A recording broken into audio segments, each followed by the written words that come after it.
Hello అండి. అందరికీ నమస్కారం. నేను మీ సరోజినినండి. స్వామివారికి ఈ బెల్లపు పరమాన్నం చేశానండి. ఆ తర్వాత చక్కగా పచ్చ కర్పూరంతో హారతిచ్చానండి స్వామివారికి, అమ్మవారికి చాలా ఇష్టం కదండీ పచ్చకర్పూరం అంటే. అందుకే పచ్చకర్పూరంతో హారతివ్వాలండి మనం. పంచహారతి ఇచ్చిన తర్వాత కూడా మనం పంచహారతి ఉంటే మీరు దానికి రాయండి. ఒత్తులకు రాసుకుంటే చాలండి. చక్కగా చేసుకున్నానండి. ఇంతటి అదృష్టాన్ని స్వామివారు నాకు తెల్లవారుజామున శనివారం రోజు రాసిపెట్టినందుకు ఎంతో అదృష్టంగా ఫీల్ అవుతున్నా అండి. మీ అందరికీ కూడా కలగాలి ఈ అదృష్టవంతం.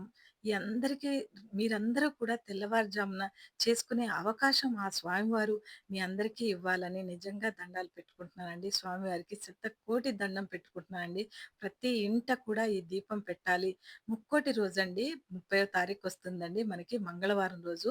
ఆ రోజు తెల్లవారుజామున ఇలా పిండి దీపారాధన చేయండి స్వామివారికి. కొబ్బరికాయ కొట్టండి. పానకం, వడపప్పు, బెల్లం అన్నీ పెట్టండి స్వామివారి దగ్గర. పరమాన్నం చేయండి, పులిహోర చేయండి. మీ ఇంట్లో ఏది మీకు చేయాలనిపిస్తే అన్నీ చేయండి. ఓపిక ఉన్నవాళ్ళు మాత్రం తప్పకుండా ఒక్క పొద్దు అంటే మీరు ఫాస్టింగ్ ఉండండి. ఈరోజు ఉదయం నుంచి రేపు ఉదయం వరకు ఘన పదార్థాలు ఏమి తీసుకోవద్దండి. ద్రవ పదార్థాలు అంటే మనకి లిక్విడ్ లాంటియే తీసుకోవాలండి.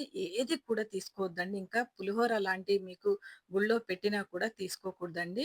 మీరు తీర్థం తీసుకోవచ్చండి. తప్పకుండా కూడా చేయండి. మనం ఎంత చేస్తే అంతండి. మనం నేతి దీపారాధన పెట్టుకునేలా చూడండి. ఆ రోజు మాత్రం స్వామివారికి భక్తితో విష్ణు సహస్రనామం చదవండి. విష్ణు నామాలు చదువుకుంటూ చక్కగా స్వామివారికి, అమ్మవారికి ఇష్టమైనయి మీరు ఏది చదవొస్తే అదండి. గోవింద నామాలు చదివినా పుణ్యమే అండి. వీడియో నచ్చితే